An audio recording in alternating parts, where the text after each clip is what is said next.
दिल्ली में चाय वाला, गली में दार वाला, चाय वाला दार वाला दोनों मिलकर ये पूरा हिंदुस्तान को लूटने के काम पे लग गए। प्रधानमंत्री बनाए तो हर साल 2 करोड़ नौकरी नौजवानों को देने के लिए वायदा किया था।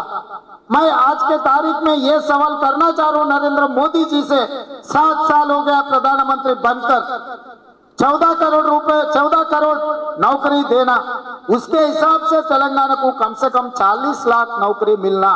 किसको नौकरी दी है मोदी साहब? तेलंगाना में हिसाब किताब रामचंद्र राव या नहीं है तो बंडी संजय या नहीं है तो किशन रेड्डी।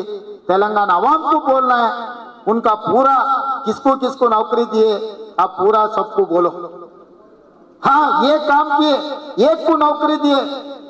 मोदी प्राइम मिनिस्टर बनने के बाद तेलंगाना में हैदराबाद से जो लोग, यही बात कहना चाहता हूं, SC ST लोगों के लिए जो सरकार नौकरी में नहीं मिलेगा, जो केंद्र सरकार PSU public sector units like railways, telecom, LIC ऐसे सेंट्रल गवर्नमेंट के बहुत कुछ कॉर्पोरेशंस, बहुत कुछ फैक्ट्रियां, BDL, IDPL, BHEL ऐसे बहुत कुछ केंद्र सरकार ने, कांग्रेस पार्टी ने ये पूरा ले आकर SC STों को रिजर्वेशन में नौकरी दिलाया कांग्रेस पार्टी ने। या जितने भी जो प्रॉफिट में चल रहा पब्लिक सेक्टर यूनिट नवरत्ना, ये सब प्राइवेट वाले को बेचने में लग गए। हम दो हमारे दो बोल के नरेंद्र मोदी जी हिंदुस्तान को चलाने के लिए कोशिश कर रहा है। हम दो का मतलब मोदी और अमित शाह, उन लोगों का दोनों अदानी अंबानी। गुजरात से 4 लोग निकले, 2 व्यापारी 2 दलारी।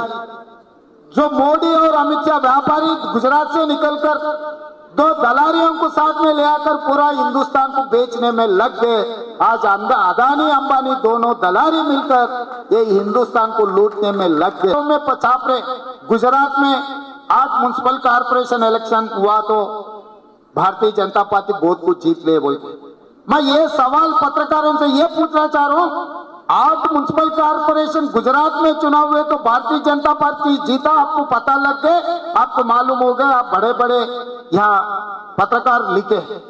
पर उससे 4 दिन पहले पंजाब में भी हुआ, 109 म्युनिसिपालिटीज में 8 कॉर्पोरेशन में 117 म्युनिसिपालिटीज में इलेक्शन हुए तो 117 पूरे को पूरा कांग्रेस पार्टी जीत लिए।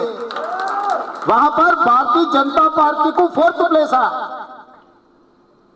जो पंजाब में दिल्ली से एक आवाज दिए तो सुने आता है, वो पंजाब में कांग्रेस पार्टी 109 म्युनिसिपालिटीज 8 कॉर्पोरेशन में चुनाव हुए तो 10 दिन पहले हर जगह में कांग्रेस पार्टी जीत लिए, कांग्रेस पार्टी हासिल कर लिए, 100% बाय 100% कांग्रेस पार्टी जीत लिए। मगर पत्रकारों एक लफ्ज भी नहीं लिख रहा है।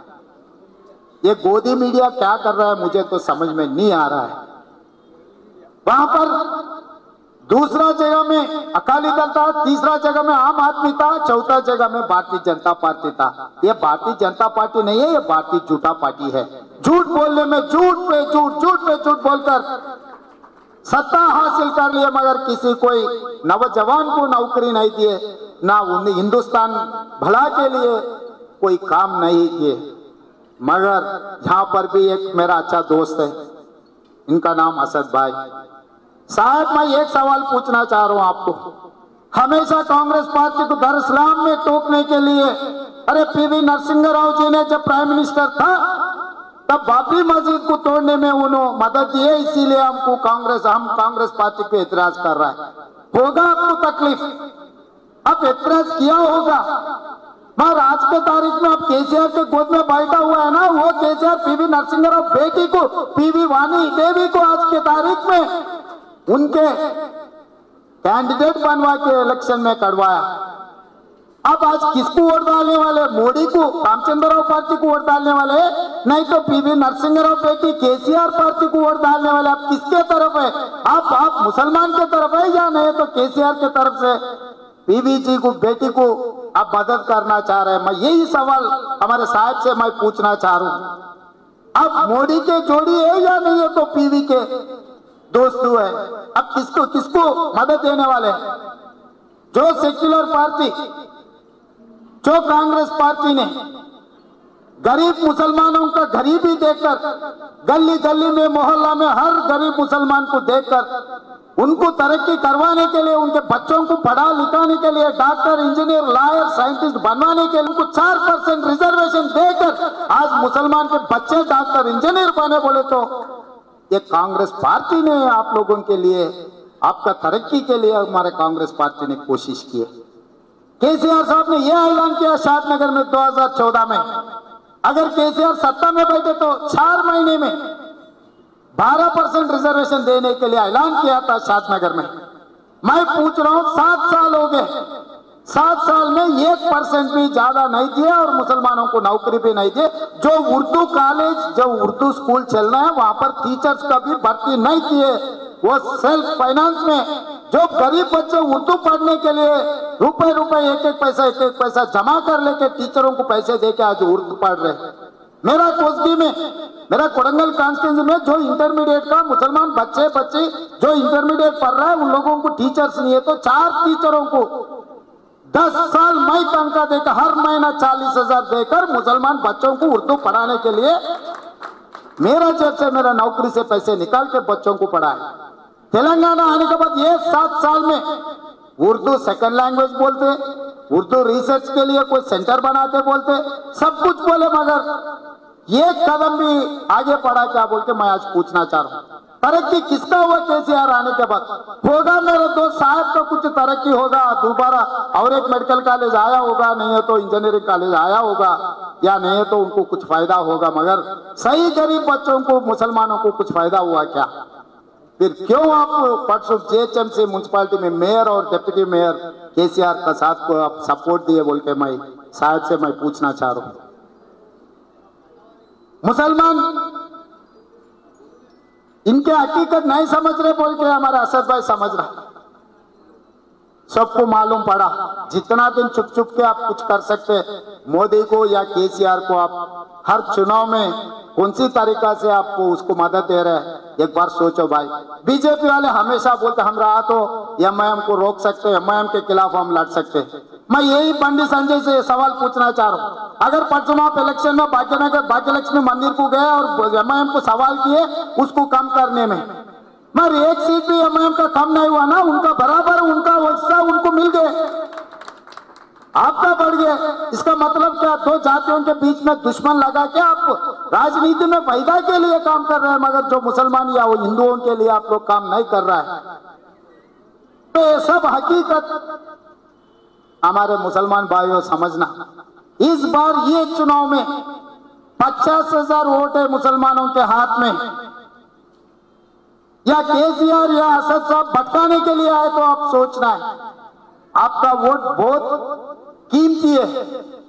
अब पीवी नरसिंह राव बेटी को जिताना है या नहीं तो नरेंद्र मोदी को जिताना है, ये दोनों को अगर हराना है तो अपना अन्ना डॉक्टर जिल्लेल चिन्नारेड्डी अन्ना को आप लोग वोट देना है। अगर सेक्युलर फैब्रिक बचना है, ये कंट्री सेक्युलर रहना बोले तो कांग्रेस पार्टी जीतना है।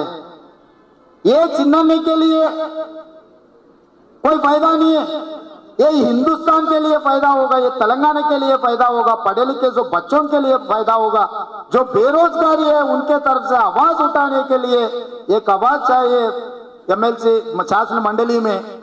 नहीं है तो ऐसे कैसे भी 35 गधा है केसीआर साहब का, और 1-2 गधा अगर उनके इसमें शामिल हो गए तो कोई फायदा भी नहीं है उनके घड़ी में। ये गधों का इलेक्शन नहीं है, गरीब लोगों के लिए लड़ने का इलेक्शन है। ये गरीब लोगों का आवाज बनकर मंडली में सुनाने का ये वक्त आए। जैसा उत्तर तेलंगाना में जीवन रेड्डी को असेंबली में 50,000 से केसीआर हराए तो शासन मंडली को भिजाया वहां के लोग। तेलंगाना के लिए ये चुनाव आया, इस बार केसीआर और मोदी को दोनों को सबक सिखाना है। अगर इस बार सबक सिखाना नहीं तो चोरों का चोर और बड़ा चोर बनेगा, चाकुमार वाले और कुछ पहलवान बनेगा। ये चाकुमार वाले को आपको अच्छा नजर से देखना है, जिसको जिसको जहां पर बिठाना है वहां पर बिठाते बोल के मैं समझ रहा हूं। మిత్రులారా, ఈ ఎన్నికలు చిన్నాన కోసమో కాంగ్రెస్ పార్టీ కోసమో కాదు, ప్రజల కోసం, ప్రశ్నించే గొంతుకల కోసం, ప్రజా సమస్యల మీద కొట్లాడేటోళ్ళ కోసం ఈ ఎన్నికలు వచ్చినాయి. ఈ ఎన్నికలలో మనం అందరం కలిసికట్టుగా కొట్లాడాలి. గ్రేటర్ హైదరాబాద్ లో ఉండే ముఖ్యంగా మైనారిటీ సోదరులు టోటల్ గా ఆలోచన చేసి రామచంద్రరావు కేస్తే మోడీ చేసినట్టు, వాణిదేవికే కేసీఆర్ కేస్తే పివి నరసింహారావు కూతురు కేసినట్టు ప్రతిసారి మమ్మల్ని తిట్టేదే ఆయనను చూపించి ఇవాళ ఆయన కూతురికి ఎట్లా అసద్ భాయ్ సపోర్ట్ చేస్తాడని నేను అడగదలుచుకున్నా. వీటన్నిటిని దృష్టిలో పెట్టుకొని కాంగ్రెస్ పార్టీని గెలిపించండి. మేమందరం అండగా ఉంటాం.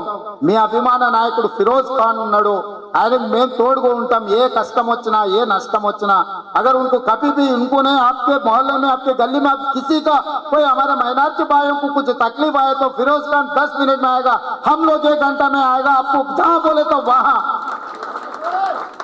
मैं इस मन से यही बोलना चाह रहा हूं, पुलिस उनके जो जिम्मेदारी लोग हैं, एक ना एक दिन आने वाले दिनों में हुकूमत हमारे हाथ में आएगा। ये आज के तारीख में हम डायरी में लिख रहे हैं हमारे बच्चों को, जिसने जिसने केसा लगा रहे, जिसने जिसको फंसा रहे, हर आदमी का पूरा हिसाब किताब लिख रहे, पूरा मिट्टी से फिर वापस देंगे, पूरा झुकाते, कोई किसी को छोड़ते नहीं। कोई डरने का जरूरी नहीं है, हम लोग आपके साथ में रहेंगे। मैं यहीं जुबली हिल्स में रहता हूँ, मलकाजीगिरी से पार्लियामेंट मेंबर हूँ। मैं कोडंगल का भी हो, कहीं पर भी हो, 1 घंटा में मैं इधर हासिल हो सकता हूँ। मेरा फिरोज भाई और अंजन अन्ना पहलवान के नाम पे चला लेने वाले कमाने वाले बहुत लोग हैं, मगर जो ओरिजिनल पहलवान है हमारे अंजन अन्ना के साथ अनिल हैदराबाद में जब भी जरूर पड़े हम हासिल है। हम किसी को डरने का जरूरी नहीं है, नीयत से लकीर खींच कर लड़ेंगे, वो कोई भी हो आगे वाले, कोई डरने का नहीं। जो डर गया वो मर गया, जो डरे वो मरे, इतना ये आप देख रहे होगा हम लोग कैसे लड़ रहा है, हम कोशिश कर रहा है। ये कभी कांग्रेस पार्टी, फाइनली एक बात बोलना चाह रहा हूँ, 94 से लेकर 2004 तक टीडीपी था, 2004 से लेकर 2014 तक कांग्रेस था, 2014 से लेकर 10 साल टीआरएस होगा। आने वाले 10 साल अपना राउंड आने वाले हैं, वो राउंड में हम होगा, आप होगा, हम सब मिलकर जैसा हुकूमत चलाना है वो हिसाब से चलाएंगे। आज के तारीख में अपने ऊपर जो जिसने जुल्म कर रहा है, हर आदमी का हिसाब किताब बराबर झुकाएंगे, कोई डरने का बात नहीं है बोल के आप लोगों से मैं ये మీద అందరి దగ్గర సెలవు తీసుకుంటున్న సోదరులారా, అందరం కలిసి కొట్లాడదాం. జై కాంగ్రెస్, జై కాంగ్రెస్. थैंक यू रेवंत अन्ना। अब जो हमारे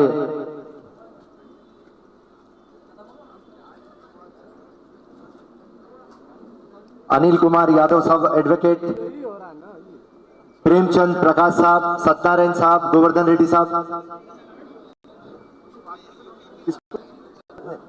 अन्ना आप ज्यादा मलका राइट मौलाना में है।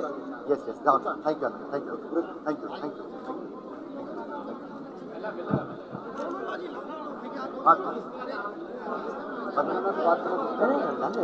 पूरे बात आ जाते। हाँ नमस्ते नमस्ते, गुलफोशन